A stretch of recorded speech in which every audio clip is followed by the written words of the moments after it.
Si nuestra mente subconsciente, sin darnos cuenta, puede tullirnos o cegarnos, qué poderoso debe ser ese subconsciente y qué importante.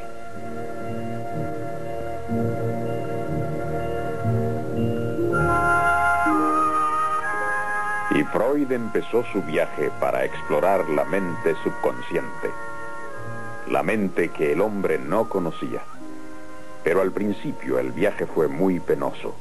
En 1896, Freud habló a los médicos de Viena acerca del origen sexual de la histeria. Reinó el silencio. Fue como si hubiera un muro a mi alrededor. El presidente fue breve. Parece un cuento de hadas científico, dijo. Luego empezaron las insinuaciones acerca de mi moral.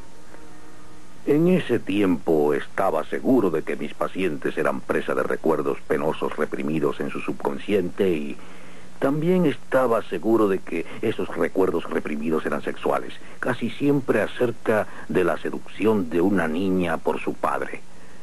El doctor Breuer no quería aceptarlo. Otros doctores, los más benévolos, me desdeñaron y yo quedé solo. Luego vino una gran desilusión.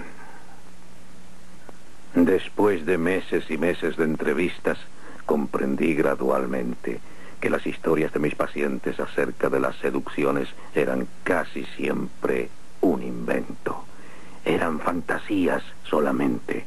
Eso destruyó mis atrevidas teorías.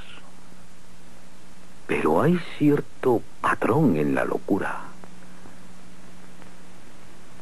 La mente siempre tiene un propósito. Buscando esos propósitos, Freud miró dentro de su propio subconsciente. En esa época le temía la muerte, a los viajes y a veces hasta a cruzar la calle. Era víctima de las mismas fuerzas neuróticas que sus pacientes. Eso le dio base para sus estudios. Sin embargo, se había dejado engañar por falsas historias de seducción infantil. ¿Debía abandonar sus estudios? Ese fue un momento decisivo en su vida y en su carrera. Aún se hizo otra pregunta más profunda. ¿Cuál es el propósito de esas fantasías de seducción?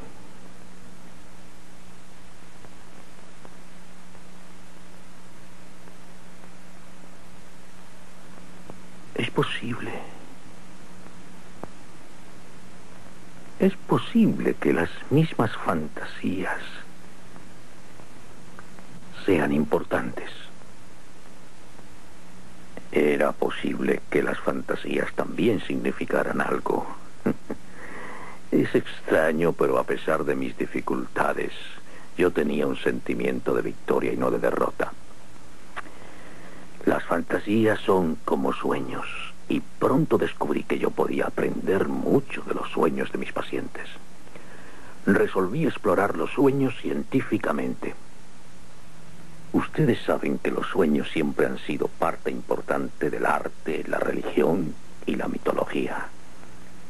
Pero la gente se indignó cuando demostré que estos eran también parte de la realidad de nuestro propio yo, una parte muy importante, porque los sueños no tratan de trivialidades.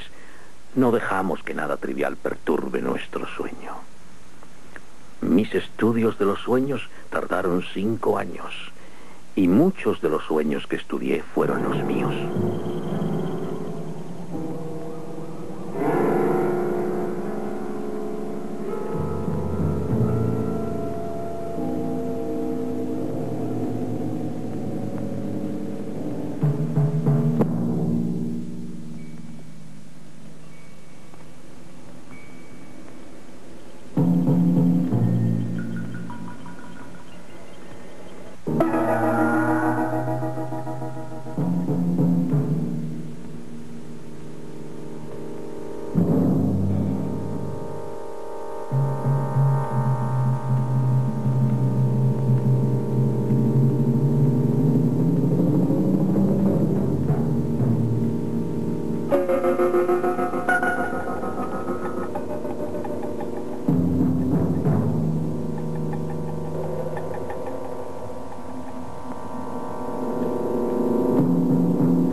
Fue algo que soñé cuando tenía 7 u 8 años.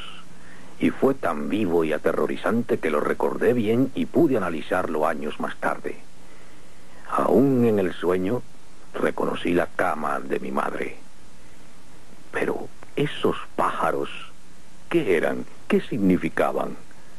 Recordé que días antes de haber soñado eso, había visto una Biblia ilustrada y vi dioses egipcios con cabezas de pájaros celebrando ritos funerales.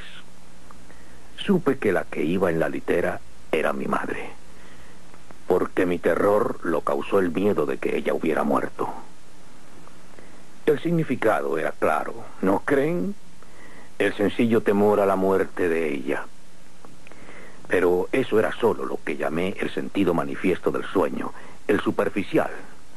Aún en los sueños están nuestros sensores tratando de disfrazar el significado verdadero de ese sueño. Al profundizar, descubrí que la figura de la litera era el recuerdo de mi abuelo moribundo. ¿Mi abuelo? Tal vez yo había puesto a mi padre en esa litera fúnebre. Y los pájaros significaban otra cosa. Unos días antes de soñar eso, estuve jugando con Philip, un chico vecino. Él hablaba de contactos sexuales y usó una palabra vulgar que yo no conocía. Fue Vögel en alemán, y procedía directamente de la palabra alemana que significa pájaro, Vogel. Descubrí el significado prohibido de mi sueño, el verdadero significado, el que pretendían ocultar mis sensores mentales aún durmiendo. La ansiedad que estaba disfrazada era sexual. Representaba solo mi deseo de que muriera al fin mi padre y el deseo erótico por mi madre. Trabajando con los sueños de sus pacientes y sus libres asociaciones y con sus propios sueños y asociaciones, Freud desarrolló los principios y técnicas del psicoanálisis. Según Freud, el psicoanálisis prueba que el hombre tiene menos dominio del que cree sobre sus inconscientes impulsos irracionales y primitivos. Esos impulsos, según Freud, se originan en nuestros primeros años. Al contrario de otros animales, el hombre depende de alguien durante casi un cuarto de su vida.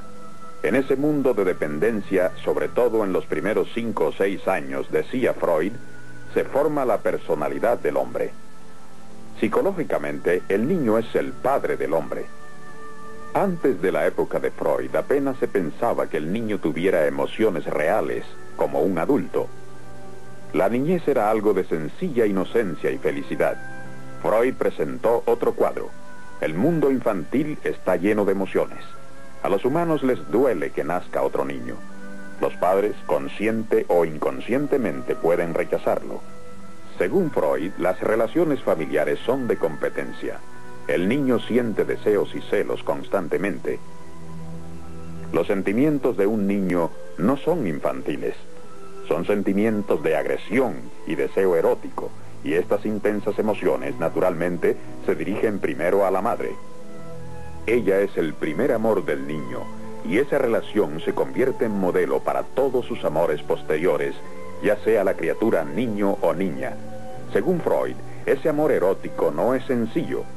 En él hay también agresión, porque muy pronto el niño ve que está bajo el dominio absoluto de su madre.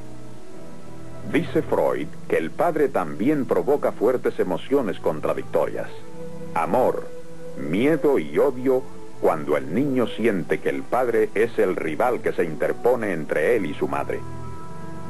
Según Freud, estos primeros conflictos emocionales establecen un patrón en lo profundo de nuestro subconsciente. Amamos a nuestra madre, pero le tememos por su poder sobre nosotros.